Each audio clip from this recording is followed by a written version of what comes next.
안녕하세요. 노바볼트입니다. 오늘은 10일에 전기교체 3편입니다.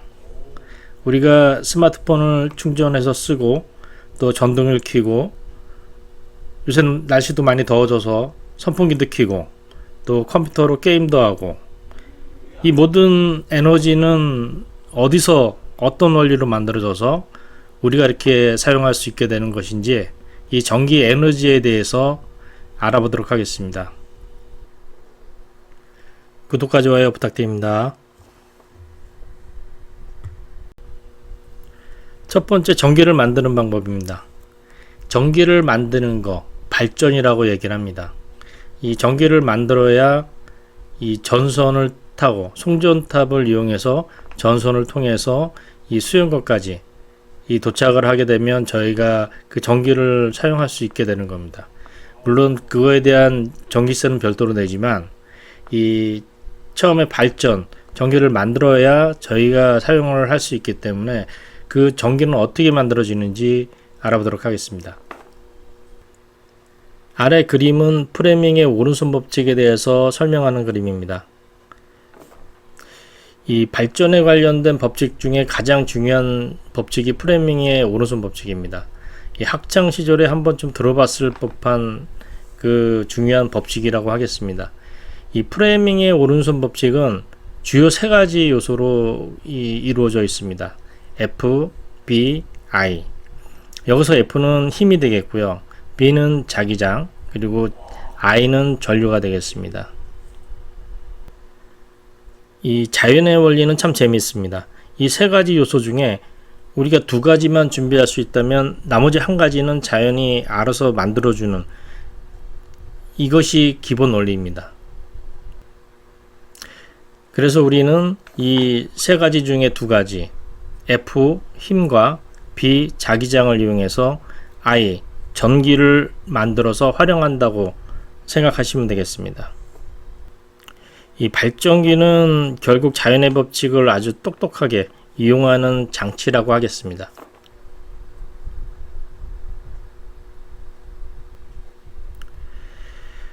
전편의 발전기 원리에 대해서 알아봤습니다.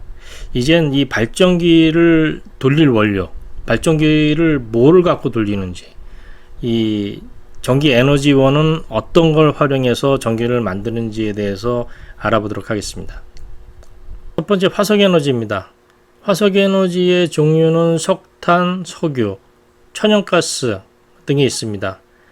이 아래 특징을 보시면 밀도가 높아서 큰 힘을 내기 좋지만 연소 과정에서 이산화탄소를 많이 배출해서 기후변화의 원인이 되기 때문에 요즘은 화석 에너지는 줄이고 이 원자력이나 신재생 에너지 쪽으로 확대하려는 그런 그 시기라고 하겠습니다.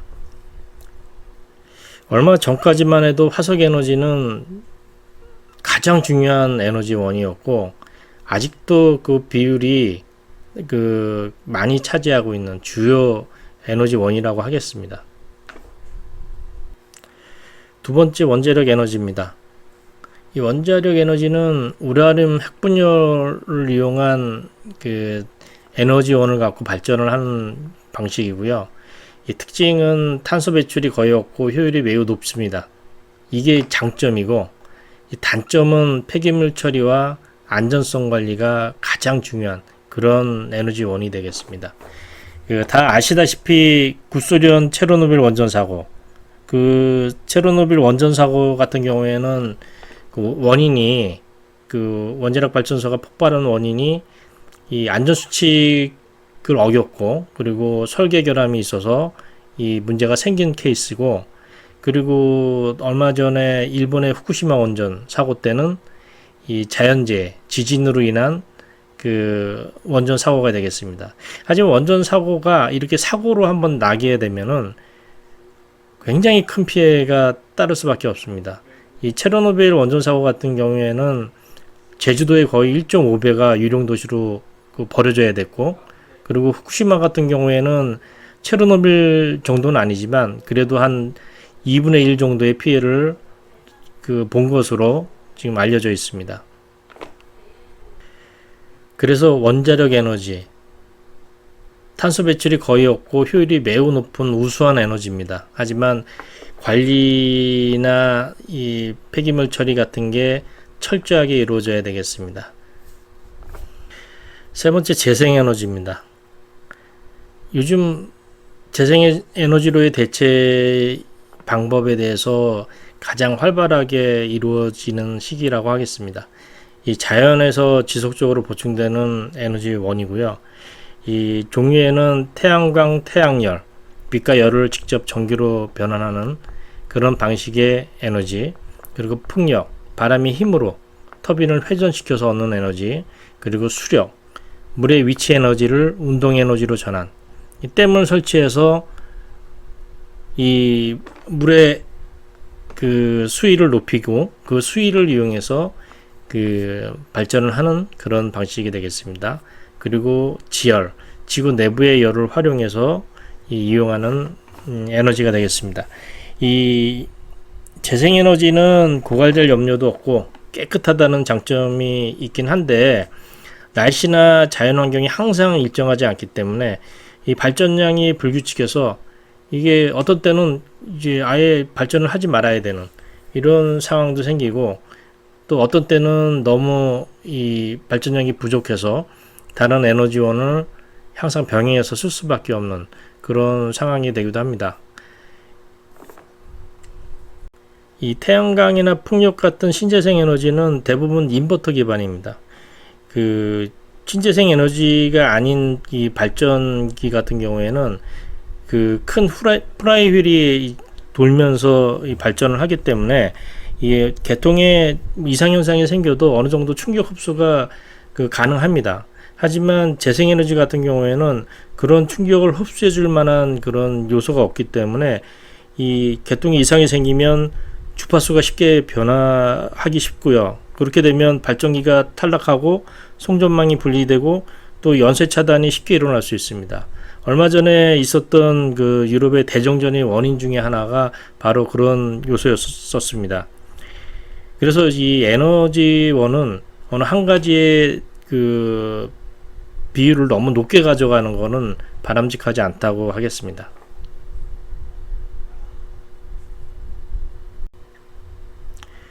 세 번째, 에너지 전환과 보존입니다. 이 전편에서 에너지원의 종류에 대해서 알아봤는데요. 이 에너지는 새로 생성되거나 사라지는 게 아니고 오직 그 형태만 바뀌어서 저희한테 전달이 되는 겁니다. 여기서 에너지 보존 법칙이 적용된다고 하겠습니다. 첫 번째, 발전기입니다. 발전기는 운동 에너지를 전기 에너지로 변화시켜주는 장치고요. 에너지원에는 전편에서 알아봤듯이 수력, 화력, 원자력, 재생에너지가 있습니다. 이 수력은 낙차의 힘으로 터빈을 돌려서 발전기를 돌려서 전기를 생성하는 거고, 화력, 원자력은 화력은 석탄, 원자력은 핵분열을 이용해서 물을 끓여서 증기의 힘으로 터빈을 돌려서 발전기를 돌려서 전기를 생성하고, 재생에너지는 태양광의 에너지를 전기로 바꿔서 사용하는 거고, 풍력은 바람의 힘으로 터빈을 돌려서 발전기를 돌려서 전기를 생성하는 그런 원리를 이용하는 그 방식입니다. 2번, 전구입니다. 전구는 이러한 전기를 우리가 받아서 전기 에너지를 빛과 열 에너지로 사용을 하게 됩니다. 그리고 세 번째, 전기차. 전기차는 이 전기 에너지를 받아서 운동 에너지로 변환해서 사용을 하는 것입니다. 이 전기는 새로 만들어지는 것이 아닙니다. 자연의 다른 에너지를 우리가 쓰기 편한 형태로 변환해서 사용을 하는 것입니다.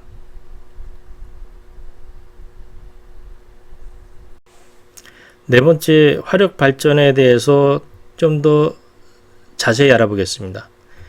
한번 읽어보겠습니다. 화력 발전은 석유, 석탄, 천연가스, LNG와 같은 화석 연료를 태워서 발생하는 열 에너지를 전기 에너지로 변환하는 방식이고요. 현대 전력 공급의 큰 비중을 차지하고 있습니다. 이 화력 발전이 온난화의 원인으로 지목되고 있지만 아직까지 큰 비중을 차지하고 있습니다. 이 발전 과정은 아래 그림을 보시면 이 석탄이나 석유, 천연가스와 같은 그 화석 연료로 태워서 이 물을 끓여서 증기로 발생시켜서 터빈을 회전시키고 발전기를 회전시켜서 이 전기를 생성하는 그런 그 방식이고요. 화석 연료의 주성분은 탄소입니다. 이를 태우면 산소와 결합하여 막대한 양의 이산화탄소가 발생합니다. 이산화탄소는 지구온난화를 유발하는 대표적인 온실가스로 전 세계 탄소 배출량의 상당 부분이 이 화력발전소에서 발생하게 됩니다. 5번 수력발전입니다. 이 수력발전은 물이 높은 곳에서 낮은 곳으로 흐르거나 떨어질 때 발생하는 위치 에너지를 운동 에너지로 바꾸고 이를 다시 터빈과 발전기를 통해 전기 에너지로 변환하는 방식이고요. 이 화력발전처럼 무언가를 태울 필요가 없는 대표적인 재생 에너지원입니다. 전 세계적으로 수력은 15에서 16% 정도 차지하고 있지만 우리나라의 경우에는 지형적 조건이 이 수력으로 하기에는 크게 좋은 조건이 아니기 때문에 1% 내외로 매우 낮은 편입니다. 이 수력 발전을 하기 위해서는 우선 강을 막아야겠죠. 댐을 만들어야 됩니다. 이렇게 댐을 만들게 되면 이 물이 이렇게 차오르게 되고요. 이 물이 차오르게 되면 이 밑으로 이 물이 흘러서 이 수차를 돌리게 됩니다. 수차를 돌리면 이 터빈이죠. 터빈이 이 발전기를 같이 돌리게 되면서 전기를 생산을 하게 되고요. 이 발전기와 이 송전탑, 이 송전선을 이용해서 이 송전이 되게 됩니다. 이게 수력 발전의 기본 원리가 되겠습니다.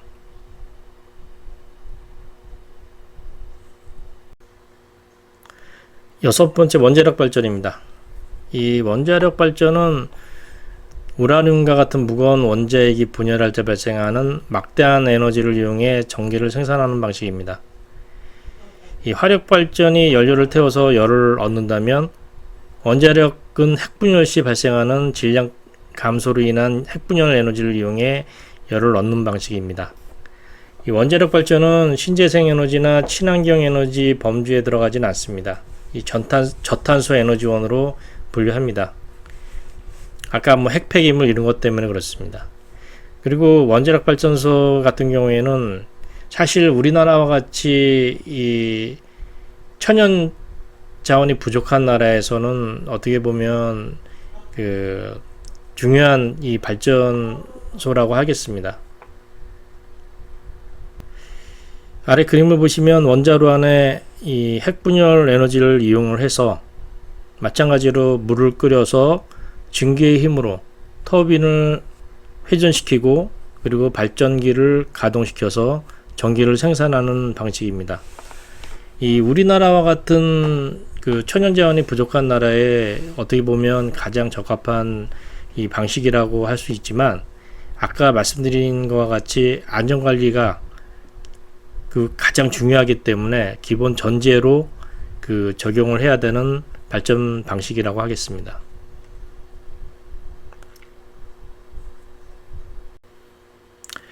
오늘은 11회 전기기초 3편 전기 에너지에 대해서 알아보았습니다. 이 구독과 좋아요 꼭 좀 부탁드리겠습니다. 앞으로도 더 좋은 정보를 갖고 찾아뵙겠습니다. 감사합니다.